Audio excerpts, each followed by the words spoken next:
So yeah, if you guys are looking to get the race rails from Impaktech, just be warned, they are probably Kawasaki green, but they are, since they're powder coated, they will come off a slightly different tone.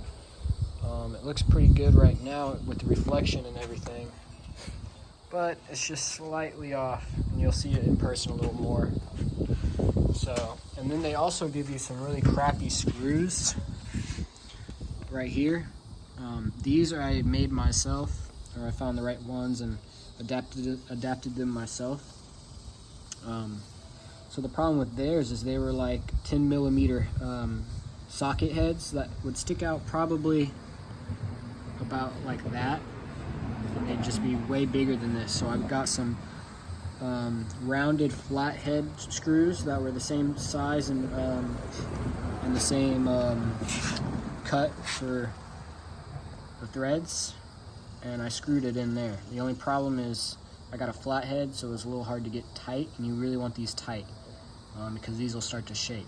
Also, another tip, I got some gasket sealer or just any type of silicone, and I just put a very, very, very thin bead around the inside. They'll stick in that much.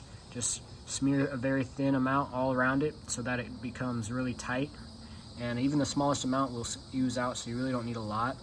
But once you do that, it'll keep it from rattling for sure. It's just way better that way, because I've heard problems of these rattling. Like, do that, get these. If you want to find some different screws like I did, they look much better flush. They're much more flush compared to the hard ones, the big socket ones. So that's you know what I did with that, and you know I like them. They're all right. They're pretty good. They do stick out from this view pretty good, but whenever you're looking at it from this angle, it's really not bad. It kind of looks pretty good. Yeah, so they got a whole tutorial on how to put these on. Basically, you just loosen up the motor mounts right here, and you just do your work. That you can follow the tutorial, just get the work done. Just loosen those, you know, and whatnot, and get these ones threaded in. This video though is for the tips that they're not going to show you on the tutorial. So for me, the left and right side have two different spacers, and in the video it had no spacers on the right side, so it was a little confusing. So the left side has the longest spacer, and the right side will either have no spacer in your kit or a small spacer. Just depends on what they feel like for some reason.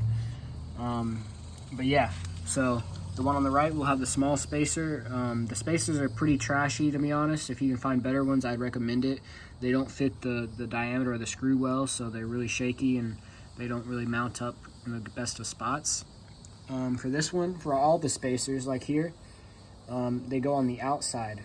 If you put it on the inside, then you're gonna have clearance issues. I've already been over, I've done all the bullcrap work for you guys, so I'm telling you now, this is how it's supposed to be. I don't think they actually go over that in the tutorial, so that's why I'm making this video. So yeah, spacers on the outside for both sides if you have a spacer, and then you want to line it up because they are loose, so you want to make sure it's centered before you go and tightening it down. And then after that, you should be good on these race rails.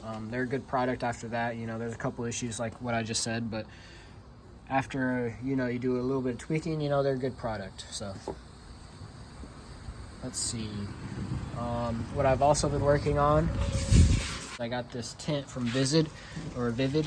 It's holographic, as you can see, and it is biohex. So I mean, they're really cool. You know, if you could do it yourself, that'd be great. I did it myself and messed up a little bit, so that's why I'm just gonna run over this for you and show you you know, tips and tricks. So what you're gonna want to do is really mask off with some masking tape around here. Mask it off, go up as high as you want, to be honest. It's the higher the better. So go up as high as you want. And then you're gonna want a heat gun, because if you don't have a heat gun, mine broke on me, so I wasn't able to use the heat gun. I'm gonna redo it later though, but you'll get wrinkles right here. You can see these wrinkles. So that's a real hassle. If you don't have the heat gun, you can't get those wrinkles out. Other than that, just, you gotta be super, and I mean super careful cutting it out, you know, around the edge here. That's why you want a good amount of masking tape all the way to the edge, and you want to just take as much time as possible. Don't rush that step.